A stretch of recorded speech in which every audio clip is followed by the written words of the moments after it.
बिस्मिल्लाहिर्रहमानिर्रहीम। अस्सलाम वालेकुम। सब कैसे हैं? मैं उम्मीद करती हूँ अल्लाह के करम और फजल से आप सब ठीक ठाक होंगे। तो आज मैं आपकी रेसिपी लेकर आई हूँ नान खताई की। चलिए स्टार्ट करते हैं। ये मैंने इलायची पीस ली है, ये 1 चम्मच बेकिंग पाउडर है, ये हाफ कप ऑयल है, और ये पिसी हुई चीनी है, ये मैंने मैदा ले लिया है 2 कप।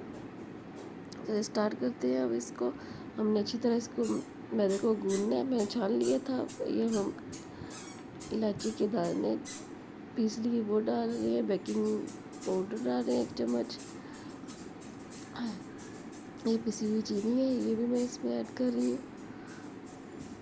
अब हम ऑयल की मदद से इसको आहिस्ता आहिस्ता ऑयल डालेंगे और हम इसको अच्छी तरह गूंदेंगे। मैदा जो है मैंने 2 कप लिया था, इसको अच्छी तरह मैंने छान लिया था। छानना बहुत ज़रूरी है, ये आपने भी छान लेना है। अब हमने आहिस्ता आहिस्ता ऑयल ऐड करते जाना है और इसको अच्छी तरह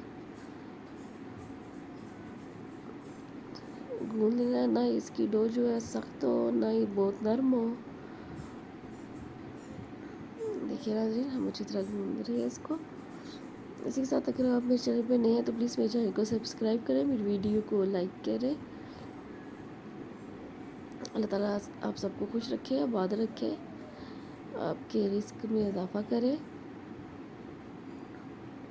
ये हमारी जो डो है वो तैयार हो चुकी है। अब हमने हाथों की मदद से ना, देखिए मैंने हाथों की मदद से गोल गोल ऐसे बिस्किट की शेप दे दी है। ये मैंने ऊपर इसके थोड़ा सा सुराख करके, ये आप जैम भी डाल सकते हैं और केचप भी ऐड कर सकते हैं। ये हम इसको रखेंगे, चूल्हा हमने ऑन कर दिए। अब हम इसको देचके में रखेंगे तकरीबन 20 से 25 मिनट। ओवन में अगर आप रखते हैं तो 10 से 15 मिनट में ये आराम से बन जाते हैं। अब हम इसको देचके में बना रहे हैं तो इसमें हमारे 20 से 25 मिनट लगेंगे।